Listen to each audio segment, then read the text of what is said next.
you very much, Lee.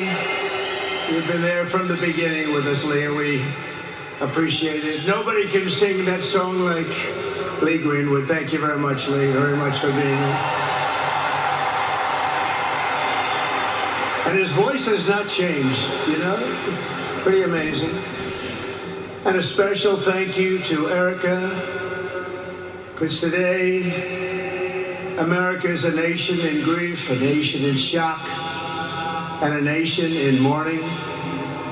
Less than 2 weeks ago, our country was robbed of one of the brightest lights of our times, a giant of his generation, and above all, a devoted husband, father, son, Christian, and patriot. Charles James Kirk was heinously murdered by a radicalized, cold-blooded monster for speaking the truth that was in his heart. He was violently killed because he spoke for freedom and justice, for God, country, for reason, and for common sense. He was assassinated because he lived bravely, he lived boldly, and he argued brilliantly without apology. He did what was right for our nation. And so on that terrible day, September 10th, 2025, our greatest evangelist for American liberty became immortal. He's a martyr now for American freedom.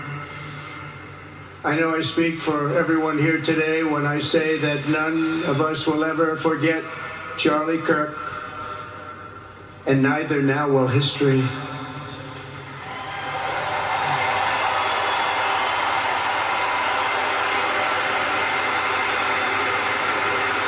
Because while Charlie has been reunited with his Creator in heaven, his voice on earth will echo through the generations, and his name will live forever in the eternal chronicle of America's greatest patriots.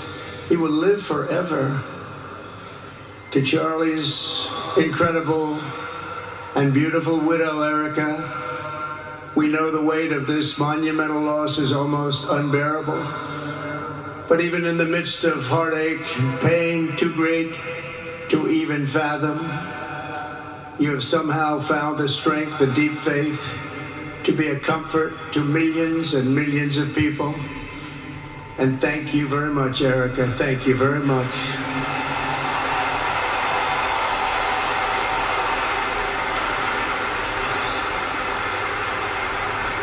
Today, an entire nation wraps its loving arms around you, beautiful children.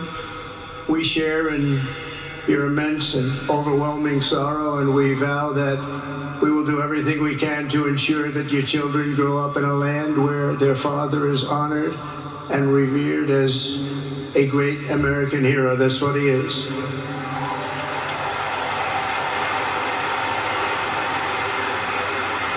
To Charlie's parents who lost their beloved son, and to the entire Kirk family, we know that no words can ever be enough to fill the void he leaves behind. That's a void that just can't be filled. But I hope the extraordinary outpouring of emotion over these past 11 days has comforted you with the knowledge that your son brought more good and love into this world in his 31 short years than most people, even very, very successful people, can bring in a lifetime.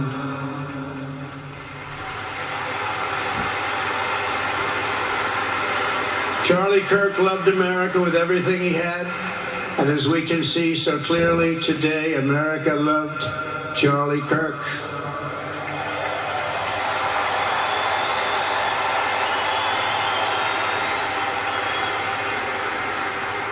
And he could always draw a big crowd. Look at this today. Look at what's gone on. This is a big crowd.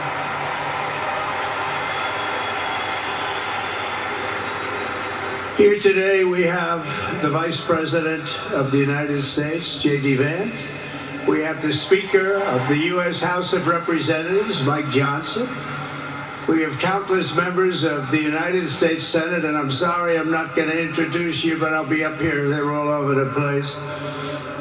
and likewise the House of Representatives. They're all over this big stadium. This is not an arena, this is a stadium.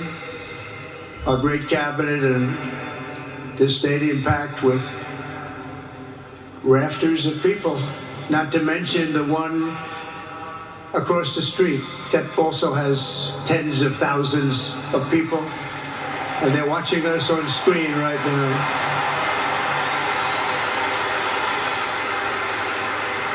And I'm sorry we couldn't get you in. If anybody would like to give up your seat, please walk across this way. But this is like an old-time revival, isn't it? An old-time revival.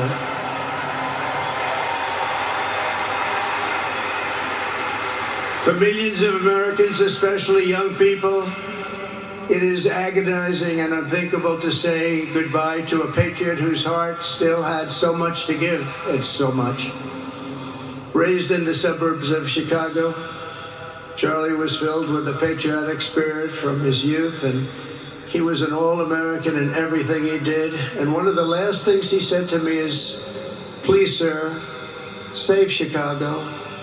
We're going to do that. We're going to save Chicago from horrible crime.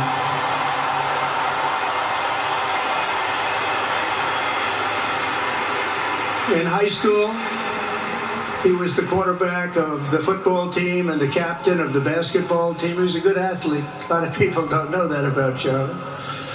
He was an Eagle Scout who spent his school lunch breaks listening to another champion for liberty, somebody that he greatly admired, Rush Limbaugh.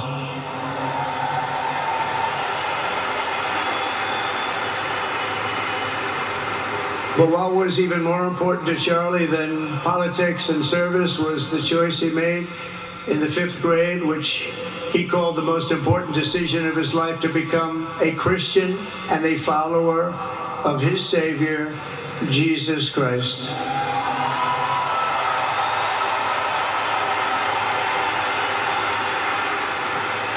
Inspired by faith and his love of freedom, Charlie did something remarkable when he was just 18 years old. On the advice of a mentor who told him to put off going to college because he was doing so well, he devoted his life to converting young people to the conservative cause. How did he do? Take a look. How did he do?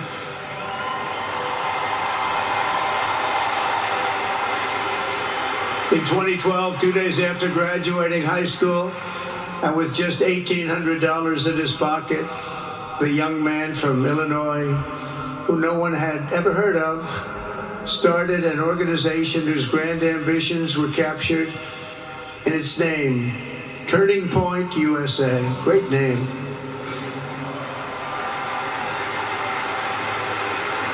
And I have a feeling it's going to be bigger and better than ever before. Does that make sense? It's going to be bigger and better than ever before. Look at what's happening. 12 years ago, Charlie walked onto his first college campus, the very liberal University of Wisconsin at Madison. He set up a card table and put up a sign with 3 words: "Big government sucks." Can you believe that? That's Charlie.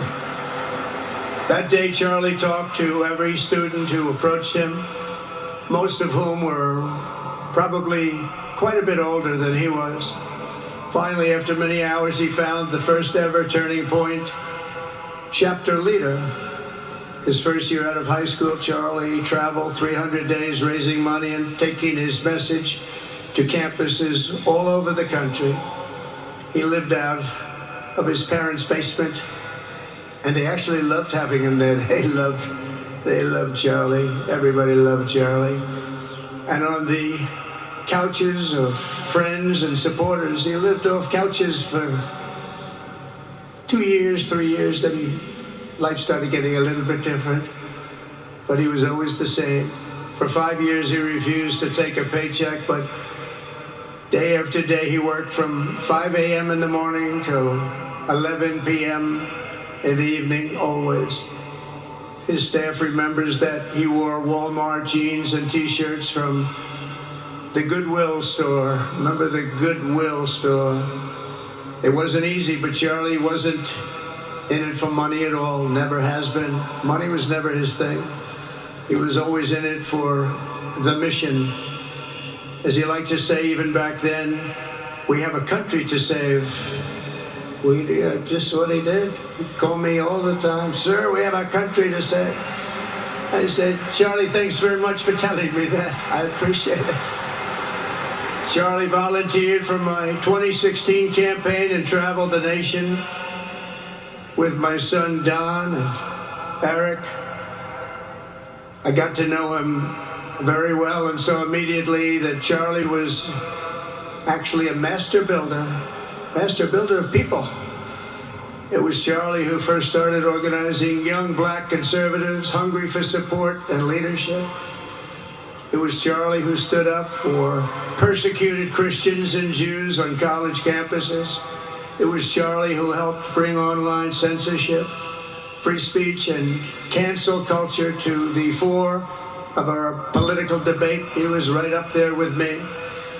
It was Charlie who helped unite MAGA, and you know what MAHA is? That's right, Make America Healthy Again. And tomorrow we're going to have one of the biggest announcements, really medically, I think, in the history of our country. We're going to be doing it with Bobby and Oz and all of the professionals. I think you're going to find it to be amazing.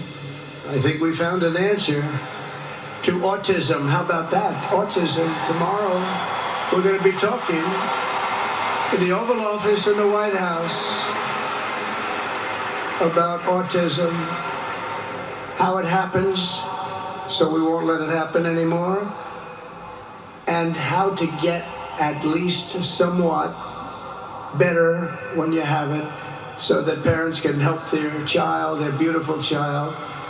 That's a big one. I've been bugging everybody over there, get the answer to that. You know, 20 years ago, 1 in 10,000 were born with autism. 20 years ago, the most recent survey says 1 in 12. How bad is that? That's for young boys, baby boys, but also girls, a little bit better. It's about 1 in 20. But we can't, because obviously there was something really wrong, and we think we know what that is. It's going to be, I think it's going to be one of the most important news conferences I'll ever have, and I look so forward to it.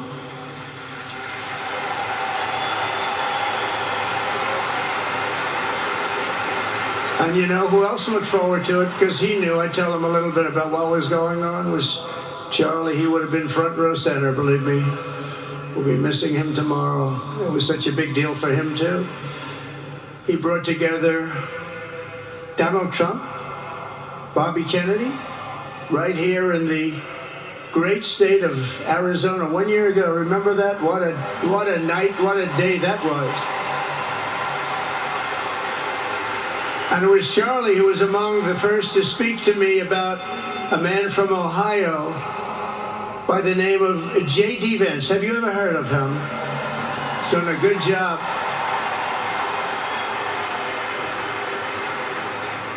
But Charlie would often call me, sometimes the night before a big event, the other side of the country. And he'd ask me and say, do you think you could come and speak at the event? The following day, right? I'd say, Charlie, give me I'm the president of the United States. You want me to travel 4 hours by plane? And you know, sometimes I did it. He was a very good guy. He was a very convincing guy. He didn't stop, but he would ask for things like that. Sir, could you be tomorrow in California? I said, Charlie, give me a break, please. He just wouldn't stop. And he succeeded. But I almost always went because you never wanted to let Charlie down. He worked so hard, you just didn't want to let him down. I felt guilty. He'd make me feel very guilty.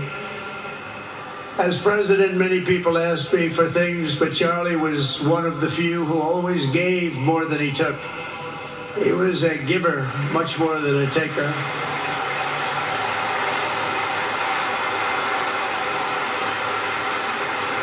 And no matter how big Charlie became, no one was too small for him to notice. He was good to everybody. Didn't matter. Several years ago, a fourth grader asked Charlie to appear on his podcast, which was probably only watched by the parents of that fourth grader. And Charlie, who was actually pretty hot at the time, to be honest, he agreed, and the boy asked for advice. Charlie replied, the left, I call it the radical left. I call it sometimes the radical left lunatics. But Charlie didn't say that, he called it the left. He was probably right, but I can't help it. I can't help it. So he said the left, radical left lunatics, may have all the money in the world, but they can never outwork me. I will wake up as early as I need to about himself. I will stay up as late as I need to, and I will never stop fighting for our country. And he did this until his dying breath. That's what he was doing. That's what he was doing. Think of it. Wow. What a horrible moment. I was in the Oval Office when I heard they came in, and it was like a surreal experience, a terrible, terrible. I had some very big people in the Oval Office, and I was in the midst of a very important conversation for our country. Big people, the biggest. And I said, you have to leave now. When they told me that, they told me in front of a group of very powerful people. I said, you have to leave now, right now, please. Right now, you have to leave, go. By his own determination and skill, Charlie Kirk built Turning Point from his humble beginnings, the beginnings that nobody believed could ever end up something like this, into a great movement and a juggernaut of American politics. And you know, we have a massive stadium loaded up with people, but he got tremendous crowds before he had this kind of horrible news and before we had to hear what happened so terribly. He delivered more than 250 speeches a year at over 200 colleges and universities, and that was at a time when it was not really vogue to go to colleges and universities if you were a conservative. It really took great courage. And we used to talk, and I said, you know, I think they're much more conservative than we know, and he agreed, but it just wasn't something that was happening because the radical left would do very bad things, very dangerous things. But Charlie set up chapters on 2,200 campuses and spoke at more than 1,000 churches. He launched a podcast and radio show that grew to an audience of 1 million Americans a day, one of the bigger shows on radio. And Charlie didn't just bring young people into the movement. All of a sudden it started to grow by leaps and bounds. By 2024, we won more young people than any Republican candidate in the history of our country, including for the first time a majority of males under 30. Can you believe it? Remember when Republican presidential candidates would get 4%? No, we did unbelievably with young people. And he was a big, big factor. Unbelievable. But he made me work for it. Sir, you have to make a speech here, you have to make a speech there. But we did it, and we won, and our country is doing unbelievably well now. We had a country that was dead 1 year ago, and now we have the hottest country anywhere in the world. And Charlie helped us make it that. One of the great people. But through it all, the core of Charlie's message and his basic method never changed. It never really changed. He stayed the same person also. At every campus event, Charlie asked the people who disagreed with him to come forward, and instead of silencing them, he handed them a microphone and let them speak. And he convinced so many of them. It was a pretty amazing thing to watch, actually. Shortly before Charlie arrived on campus, the day he was assassinated, a staff member texted him that there were many critics and students who were opposed to his views and rather strenuously in the crowd. And that actually made him feel good because he wanted to convince them. He understood, he really did. He understood what was right, and he was right about that. A lot of it was based on common sense, by the way. Charlie wrote back to the staff member saying, "I'm not here to fight them. I want to know them and love them, and I want to reach them and try and lead them into a great way of life in our country." In that private moment on his dying day, we find everything we need to know about who Charlie Kirk truly was. He was a missionary with a noble spirit and a great, great purpose.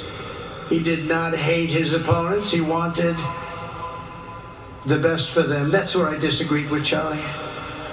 I hate my opponent, and I don't want the best for them. I'm sorry. I am sorry, Erica. But now Erica can talk to me and the whole group, and maybe they can convince me that that's not right, but I can't stand my opponent. Charlie's angry. Look at that. He's angry at me now. He wasn't interested in demonizing anyone. He was interested in persuading everyone to the ideas and principles he believed were good, right, and true. Before each appearance, he prayed these words: "God, use me for your will." Always said the same thing: use me for your will.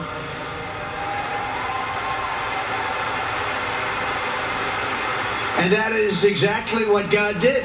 When you think, that's exactly what he did. The more success Charlie had, and he was getting more and more successful, the more dangerous his mission became. On campuses all over the country, his quest for open dialogue was met with menacing hate. There were bomb threats, pulled fire alarms, and countless rage-filled radicals who tried to shout him down. It was nasty. I used to say, "Charlie, this is nasty stuff you're doing." At one event, police had to build barricades to protect students from an angry mob of thugs. Many of these people, by the way, are paid a lot of money to do this. They're agitators. They're paid agitators. Remember that? When you see they all have the same beautifully printed sign, every sign is identical, comes out of a top-level print shop. That's not the signs that are made in somebody's basement. Those are paid for by very bad people, and hopefully we're going to be finding out through the DOJ who those people are.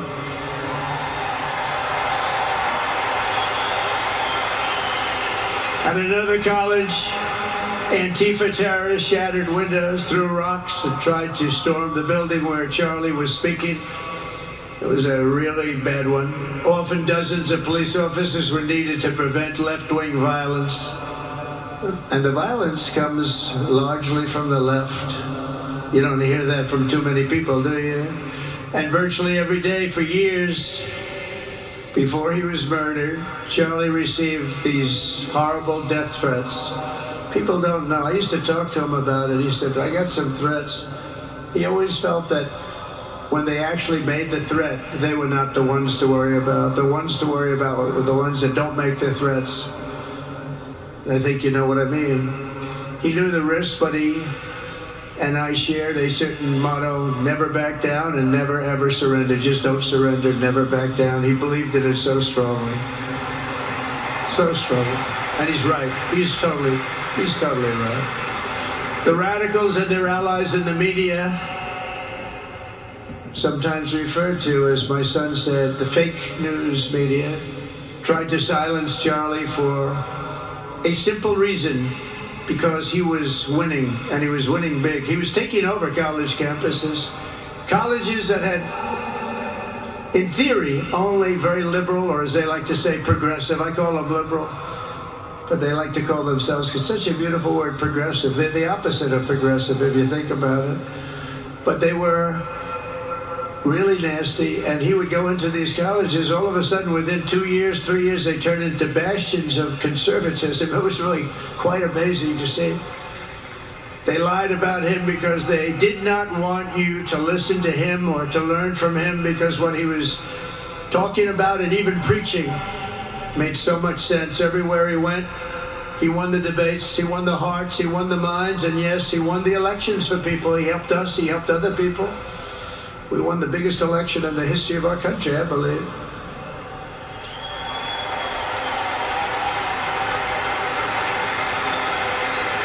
Charlie Kirk was without a doubt among the most influential figures in the most important election in the history of our country. The election of, that beautiful day, November 5th, 2024. Do you remember that day? It was 9 months ago. What a day that was. I mean, we had a pretty good day in the first one. And I must tell you, on the second one, we had a phenomenal day. But a lot of bad things happened. And now that's not even questioned. They cheated like dogs. But we got them back, didn't we, huh? Got them back. But we owe Charlie a profound and eternal debt of gratitude now. Just like Charlie and Erica made Turning Point hot, we are looking at a country that has the chance to attain a level like never before. Tariffs are making us rich again, richer than anybody ever thought was possible. And the only one challenging them are people that hate our country or foreign countries that are paying a price, because they did the same thing to us for years. They took advantage of us, but we're making money, we're becoming richer and richer, and we're taking care of our people better and better when we do that. And we can take care of other countries better and better, but we're doing unbelievably well. The tariffs have really been a hold. The election was big, but the tariffs, because of the election, came in. And remember, other nations do that to us. And Charlie understood that. He saw the money. He saw what was coming into our country, and we can use that for Medicare, Medicaid, Social Security, all of these things that we fight so hard for. And that's exactly what's happening. The numbers are incredible. When the news finally came out on election night last November that the race was officially won, came out pretty early in the night. Charlie was live on camera. In that moment, he was overcome with emotion. I've never seen him like this. He was so happy. For a long while, he said nothing. His eyes were filled with tears, and then he buried his face in his hands, and he started crying. That wasn't the Charlie I knew, but in thinking about it, it actually was the Charlie I knew, because he had a tremendous heart. He just wanted what was good for our country, and he saw us going in such a horrible direction. Lovingly, Eric, and this was so beautiful, Erica put a MAGA hat on to cover his bowed head. I like that very much. MAGA, we love. Does everybody love MAGA? Make America Great Again.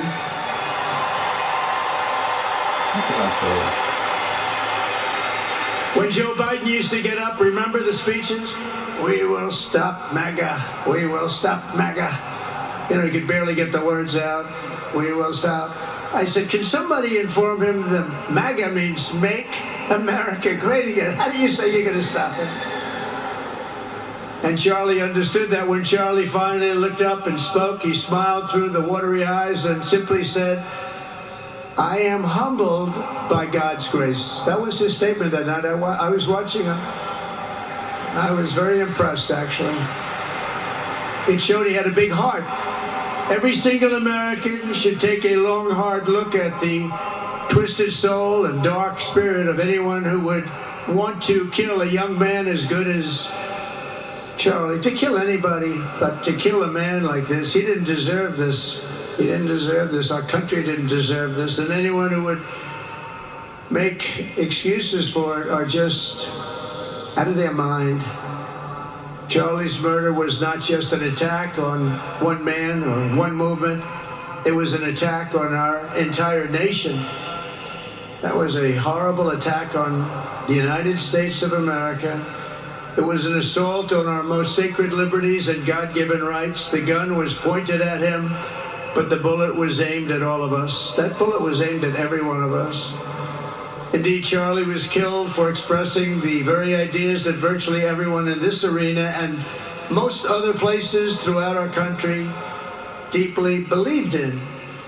But the assassin failed in his quest because Charlie's message has not been silenced. It now is bigger and better and stronger than ever before, and it's not even close.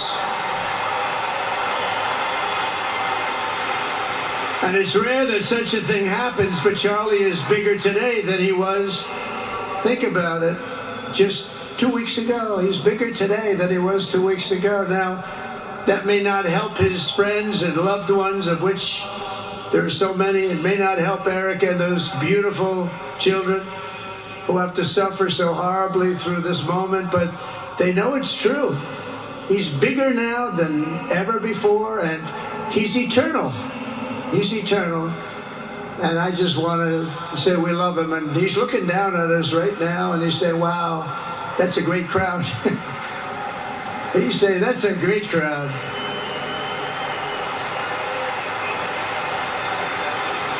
And it's a great crowd of patriots. But that's why I will soon award Charlie the nation's highest civilian honor, the Presidential Medal of Freedom. It's the highest civilian honor.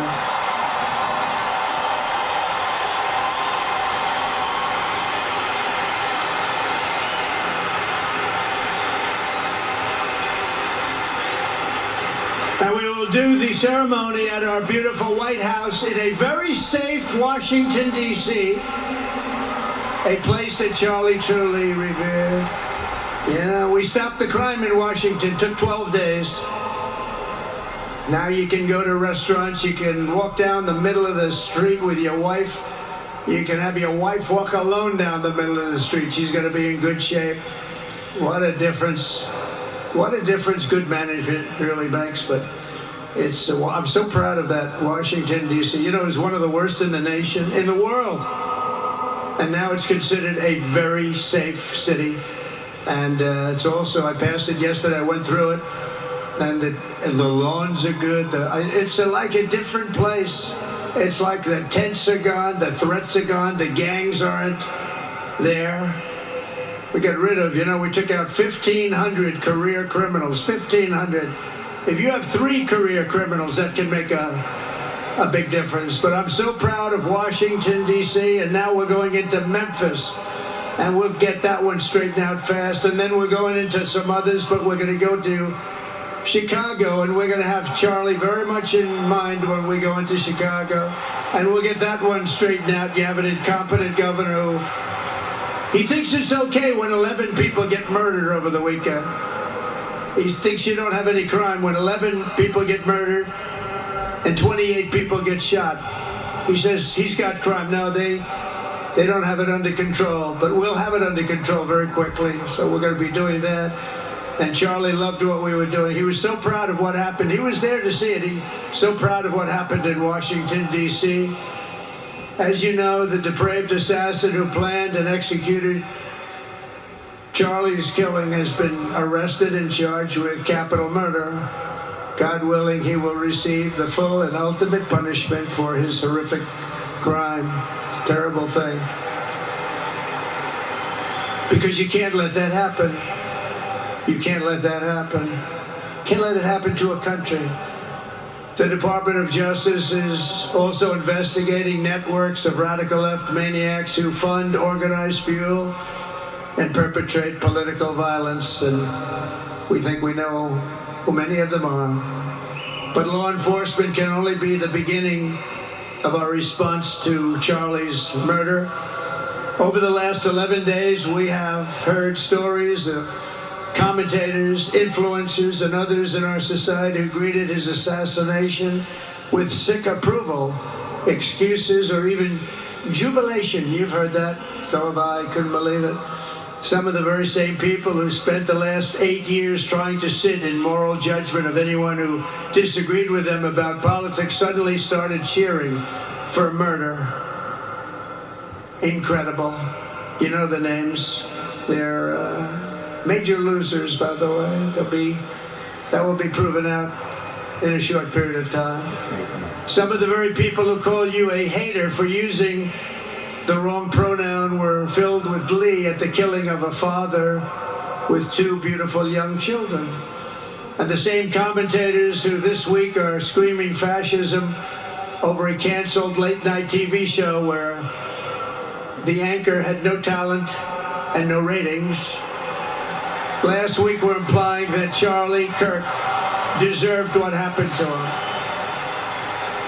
No side in American politics has a monopoly on disturbed or misguided people.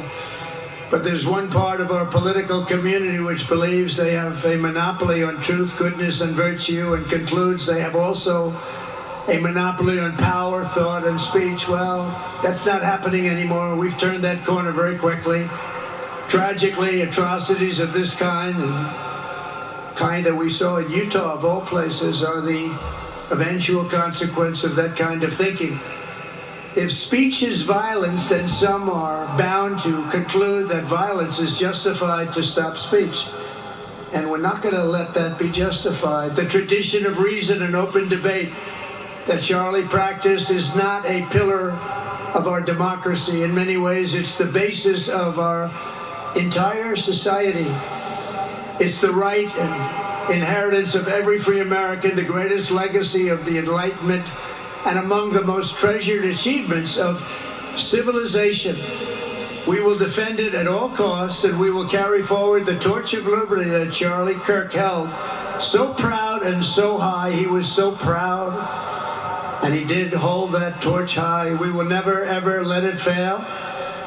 We will never let it fail, but we're going to raise it higher than ever before. It's going to be raised, and this is the beginning. Perhaps it should be no surprise that Charlie, who spent his life speaking with the critics of these traditions, ultimately became convinced that we needed not just a political realignment, but also a spiritual reawakening. We did. And we have to bring back religion to America, because without borders, law and order, and religion, you really don't have a country anymore. We want religion brought back to America. We want to bring God back into our beautiful USA like never before. We want God back.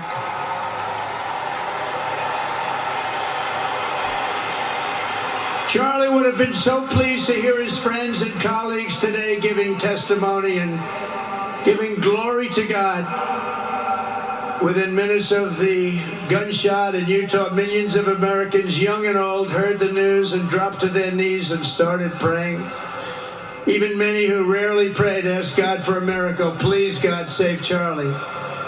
But although Charlie's time with us on earth has ended, those prayers for a miracle have already been answered. Look at what's happening. Look at what's happening. In the days since Charlie's death, we have seen how his legacy has touched so many millions around the world. In Calgary, Canada, thousands gathered at City Hall to sing the American national anthem and raise up posters with the name Charlie Kirk. In Seoul, South Korea, crowds gathered to wave American flags and shout, "We are for Charlie Kirk." His memory has been honored in the streets of Berlin, Warsaw, Vienna, Sydney, Madrid, London, Tel Aviv, and all over the world. So beautiful to watch. A man as far away as rural Australia texted a pastor, "I'm going to come to church tomorrow for the first time ever." The pastor asked, "Why is that?" The man replied, "Because of Charlie Kirk." Can you imagine? The lesson of Charlie's life is that you should never underestimate what one person can do with a good heart, a righteous cause, a cheerful spirit, and the will to fight, fight, fight. Have to fight. We're saving our country. And Charlie's a big factor, such a big factor. Charlie Kirk started with only an idea to change minds on college campuses, and instead he ended up with a far greater achievement, changing history. He changed history. Today, Charlie Kirk rests in glory in heaven for all eternity. He has gone from speaking on campuses in Wisconsin to kneeling at the throne of God, where he is right now.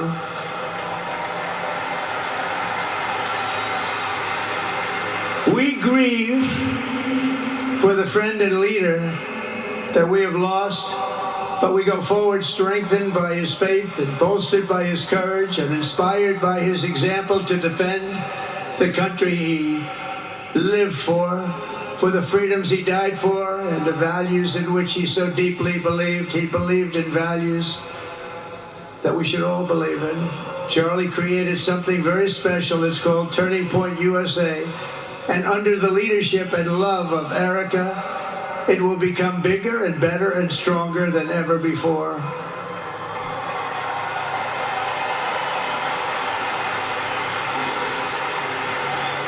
So, Charlie, we all want to thank you.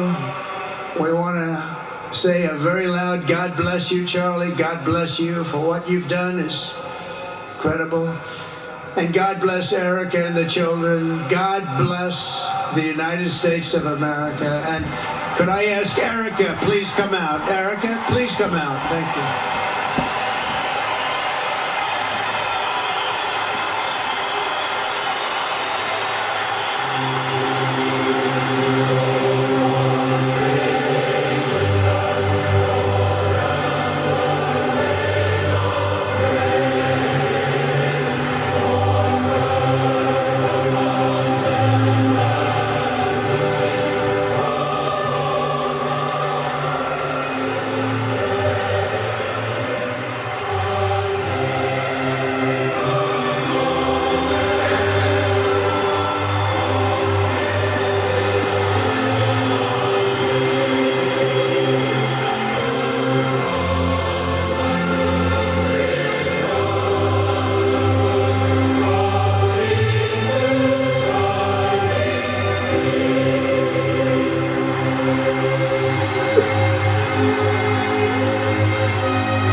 Thank you very much, everybody.